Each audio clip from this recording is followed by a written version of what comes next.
में कहा कि यहाँ की जो भी समस्या होगी वो सांसद महोदय के सामने रखा जाएगा। तो आप ही के सहयोगी पार्टी के यहाँ के विधायक हैं और अभी वर्तमान में सांसद हैं, तो किस तरीके से इनके पास जो भी समस्या आएंगी उनका आप समाधान करेंगे? अभी मीटिंग में आपने सुना है, तमाम लोगों ने राय दिया है कि नहीं ये मेरी समस्या है। उस समस्या को लेकर के बड़े भाई रमाशीष यादव जी को लेकर के हम जो वर्तमान के माननीय सांसद जी हैं बाबा जी और वर्तमान के जो विधायक हैं और जनपद के जिला के जिला अध्यक्ष हैं समाजवादी पार्टी के, उनको भी हम दोनों लोगों को इस गांव के समस्या से भाई रमाशीष के रहनुमाई में अवगत कराने का काम करूंगा। प्रयास ये करूंगा कि नहीं भाई इसका निदान भी होना चाहिए। नेताजी पार्टी की बैठक में देखा जाए तो पद प्रतिष्ठा भी बांटे गए जिला स्तरीय ब्लॉक स्तर, जहाँ भी चाहे ब्लॉक की बैठक हो, विधानसभा की बैठक हो, जनपद की बैठक हो, मंडल की बैठक हो, प्रदेश की बैठक हो, जहाँ भी बैठक के माध्यम से लोग बुला रहे हैं, जहाँ भी मैं पहुँच रहा हूँ वहाँ कम से कम 1 से 1.5 दर्जन पदाधिकारी लोग बना रहे हैं। कोई दिक्कत नहीं है। पदाधिकारी तो जितना लोग बनाएंगे उतना ही बेहतर होगा ना। फौज जितनी लंबी होगी लड़ाई उतना ही आसान होगा। सुभाषपा में देखा जाए तो बेदीराम चर्चित चेहरा है, विधायक हैं, उनके ऊपर तमाम आरोप लगाए जा रहे हैं, तमाम सोशल मीडिया पर वायरल चल रहे हैं, क्या कहेंगे उनके बारे में? आज के 15 दिन आपने देखा होगा, 15 दिन पहले तमाम सोशल मीडिया पर उनका कटाक्ष चल रहा था, उनके पर दोष लगाने की बात चल रही थी। वास्तव में आप जरा इस बात को सोचिए, जो गरीब मेहनत करके, जो गरीब वन मजदूरी करके अपने बेटा और बेटी को पढ़ा करके उस काबिल बनाया कि हमारा बेटा कल का मेरे लिए सहारा हो सकता है, वैसे लोगों का वो व्यक्ति पेपर लीक करा करके पूंजीपतियों के बेटा और बेटी को नौकरी दिलाने का काम करता था। हमारा ये मानना है कि वैसा व्यक्ति को जेल जाना चाहिए, मुकदमा दर्ज होना चाहिए। वैसे व्यक्ति जो बाहर विधायक बन करके अपने विधायक का तगमा दिखा करके लोगों को डरवाना धमकाना, वैसे व्यक्ति को जेल जाना चाहिए भाई। और अगर सरकार वैसे व्यक्ति को संरक्षण दे रही है तब यह शुद्ध रूप से मान लिया जाएगा कि भारतीय जनता पार्टी भी इसमें लिप्त है। इसी नाते इतना बड़ा पेपर माफिया को सरकार संरक्षण दे रही है। नेताजी नहीं तो कार्रवाई होना चाहिए। आपने संबोधन में ये भी कहा कि आप लोग 2027 तक हमारा साथ दीजिए। 2027 के बाद क्या चमत्कार करने जा रहे हैं? 2027 में आप देखिएगा ये जनमानस ऐसा करवट लेने जा रहा है, जैसे एनडीए गठबंधन के लोग एक बात का नारा लगा रहे थे कि मोदी सरकार 400 पार मोदी सरकार का नारा लोग लगा रहे थे ना। गरीबों ने हवा निकाल दिया मोदी का। आज मोदी जी की सरकार बैसाखी की सरकार है। मोदी जी जो कहे थे गरीबों को कि गरीब समाज के लोगों आप मुझे वोट दो, हम आपके बेटा को हर साल 2 करोड़ नौजवानों को रोजगार देने का काम करूंगा, मिला क्या? आज एनडीए गठबंधन में जो राजभर जी गए हैं, क्या मिल गई नौजवानों को नौकरी?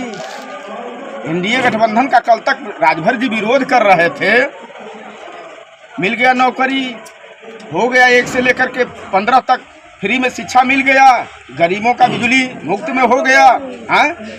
हम लोग कह रहे हैं कि जो गरीबों को फ्री में आप राशन दे रहे हो, सरकार में बैठे हुए लोग, ये राशन देना बल्कि बंद कर दो। राशन के बजाय गरीबों के बेटी और बेटा को 1 से लेकर के 15 तक क्यों नहीं शिक्षा दे रहे हो? तुमसे जवाब सवाल करेगा, कल पढ़ लिख लेगा गरीब का बेटा तो तुमसे जवाब सवाल करेगा कि हमारा हिस्सा लूट रहे हो। इतना शर्म होती। आज लोग बैकवर्ड के नेता अपने आप को कहते हैं, चाहे भारतीय जनता पार्टी में कई दर्जन चेहरा, बड़े चेहरा हैं। हो गया गरीबों का कल्याण।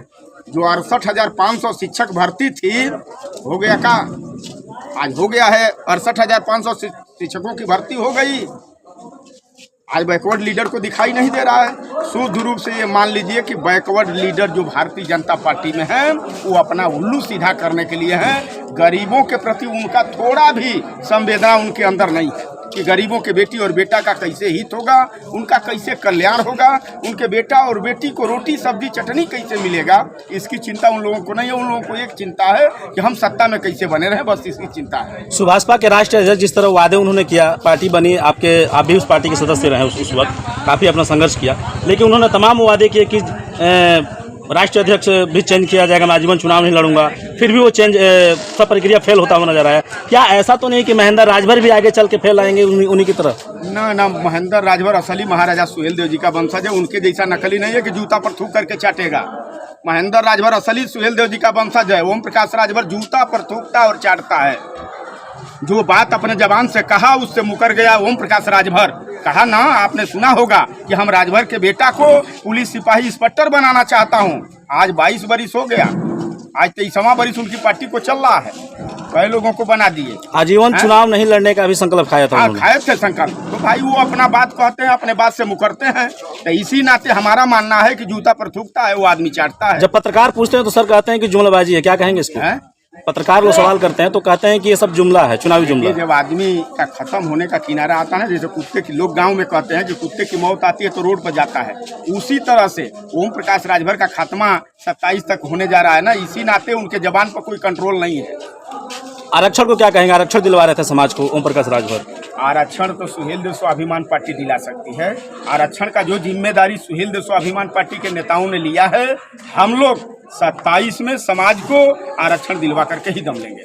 27 से क्या तैयारी है सर आपकी पार्टी की? 27 की ही तैयारी में तमाम जगहों पर जो हम लोग अपना ब्लॉक, विधानसभा, जिले की बैठक करके अपने कार्यकर्ताओं को पार्टी का कैडर बता रहे हैं, अपने कार्यकर्ताओं को जानकारी दिया जा रहा है। संगठन कैसे मजबूत होगा, संगठन जब आपका होगा, मजबूत होगा, उसी संगठन के दम पर 27 हम लोग लड़ेंगे और लड़ करके उत्तर प्रदेश की सरकार में हम लोग सम्मिलित होंगे। मतलब अखिलेश यादव मुख्यमंत्री बनेंगे 27 में?